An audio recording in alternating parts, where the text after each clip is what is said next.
Okay, so series circuits. So it's like a series. It goes from A to B to C to D. And it's all connected just in a line or a loop. So in a series, the current is constant, okay? And that's the total current. So the voltage is the summation of all the individual voltages across all the components, and the resistance is the same. So if these are all resistors, if this is 5 ohms, 3 ohms, 2 ohms, and 1 ohm, we would have to add all of those together to get 11 ohms. And that's our total resistance would be then 11 ohms, because the sum of all of these individual components. Okay, so parallel circuits have parallel branches, and the current, as it goes in, splits off. So if you think more about the current being a collection of electrons, all the electrons can't pass this way, because then none of them would be able to pass this way. Okay, so the current then cannot be constant throughout a parallel circuit, so the current has to branch off. So the total current in a parallel, so the I parallel, will be equal to the sum of all the different components across it. Okay, the resistance is slightly trickier. So 1 over the resistance in parallel is equal to the sum of the inverse of the individual resistances. So if this is 3 ohms and this is 3 ohms, it would be 1 over 3 plus 1 over 3, which is equal to 2 over 3, which is equal to 1 over the parallel resistance. So therefore, the parallel resistance would be equal to 3 over 2, which is 1.5. Okay, the voltage across each branch in parallel is constant. Okay, so how is voltage related to energy and charge? Well, it's the ratio of the energy delivered by a cell or a battery to a component per unit charge flowing through it. So therefore, the equation is the voltage is equal to the energy over the charge. Okay, here are a few more graphs. So here's Ohm's law, which we've already seen, where the voltage is proportional to the current, provided the temperature remains constant. This is a graph of a filament bulb. And a filament bulb, we've got a bulb with a bit of filament in the middle, and that filament heats up as the current and voltage are passed through it. And because it heats up, it doesn't follow Ohm's law, because the temperature isn't constant, and as the temperature is not constant, we get a graph sort of like this. So you would be able to work out what the resistance would be at certain points. So if you mark off there, that's pretty straight. So you'd be able to work out the resistance from the slope. Same with here, if you were to mark off that, also pretty straight, and you'd again be able to find the resistance from the slope. So you can work out the resistance at certain points. This is the graph of a diode. So a diode only lets electricity pass in one direction.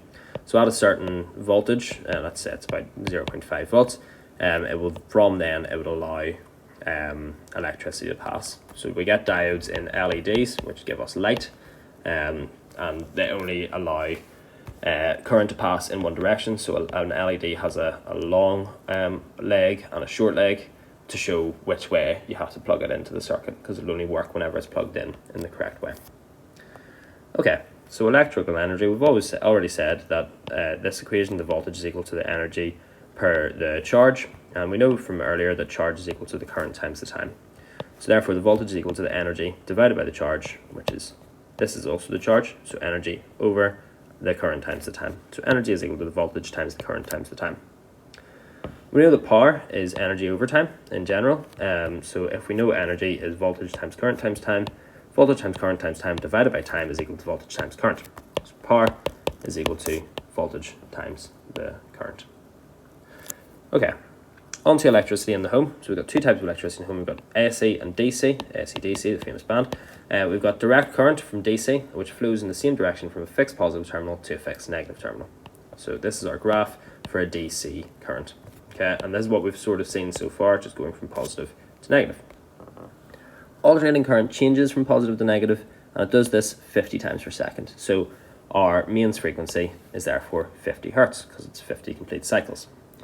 And it goes from around plus 325 volts to minus 325 volts, averaging out at around 230 volts, which is why we say that the voltage of the mains, we actually say it's 240, but it's really about 230. Okay, so here's a diagram. Whenever it is in positive current, we've got it going from, so this is the symbol of, an AC power supply.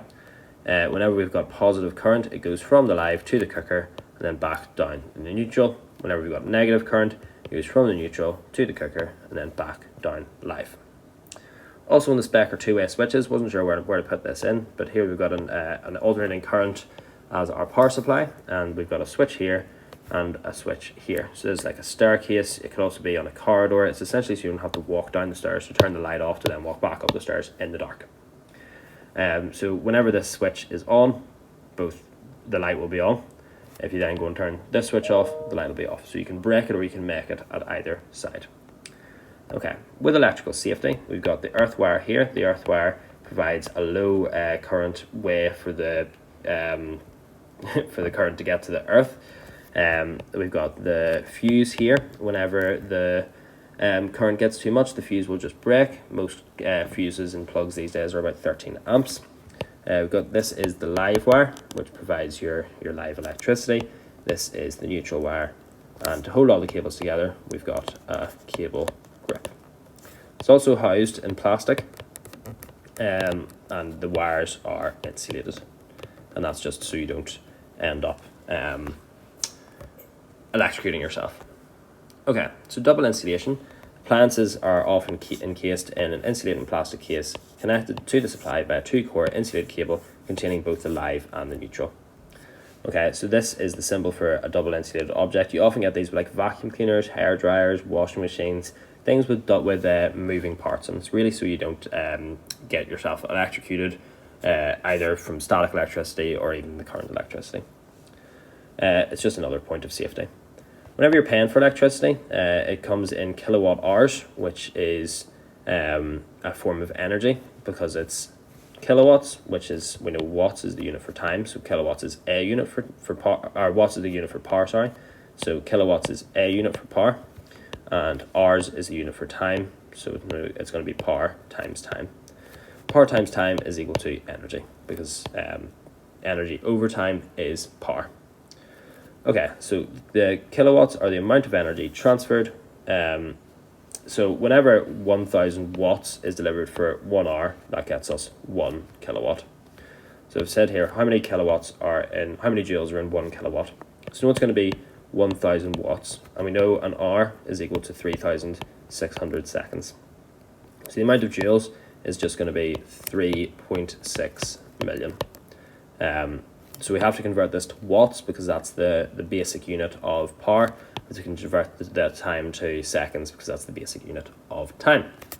Okay, if you have any questions, do let me know. I'm also going to do a worked example of some of this stuff. So all of that to look forward to. All right, thank you very much.